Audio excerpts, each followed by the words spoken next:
오늘의 힘이 되는 예배 오신 여러분 환영하고 축복합니다. 하나님께서 오늘도 우리에게 새 힘 주실 줄로 믿습니다. C.S. 루이스의 책 고통의 문제라는 그 책에 보면 이러한 문장이 있습니다. 하나님은 우리가 쾌락 가운데 있을 때는 속삭이시고 양심 가운데 말씀하시며 고통 가운데 있을 때는 외치신다. 그러니까 고통은 그냥 고통 그 자체가 아니라 우리의 영혼을 깨우는 하나님의 확성기라는 거예요.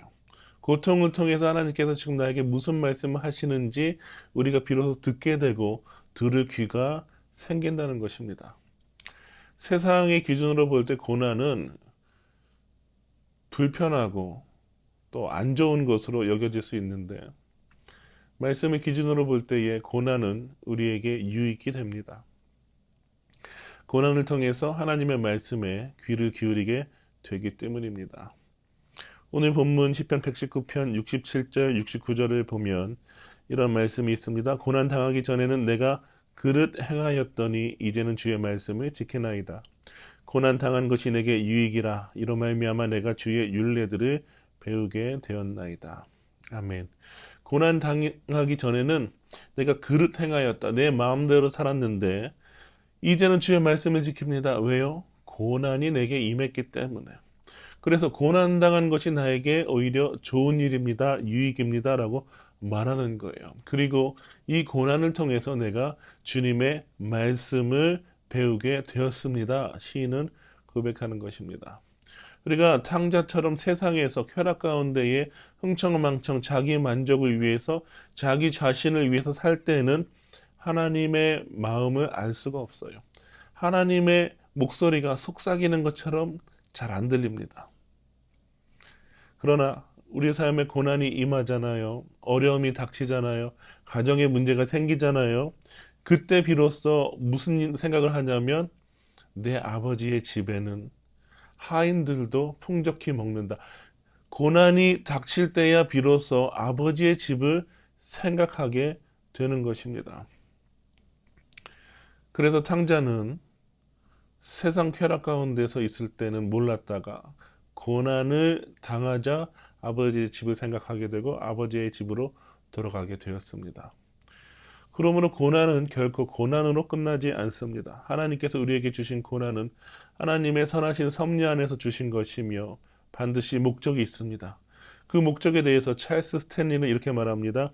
하나님은 고난을 위한 고난을 주시지 않는다. 고난 뒤에는 반드시 은총이 있다.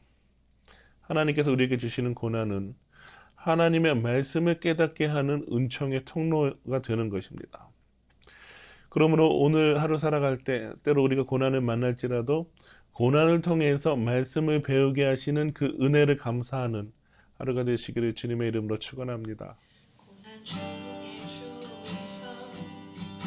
들을 수 없다 해도 참된 진리 되신 주 나 믿으네.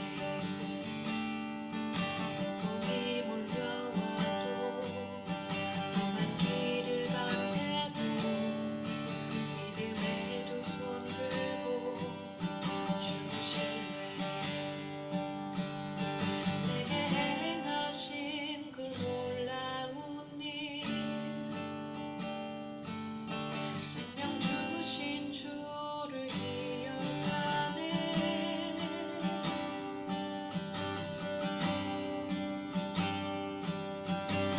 그 사랑이 내려와 날 자유케 하셨네. 영원히 나는 주님의 것 산과 골짜기에서 내 영혼 노래하네. 영원히 나는 주님의 것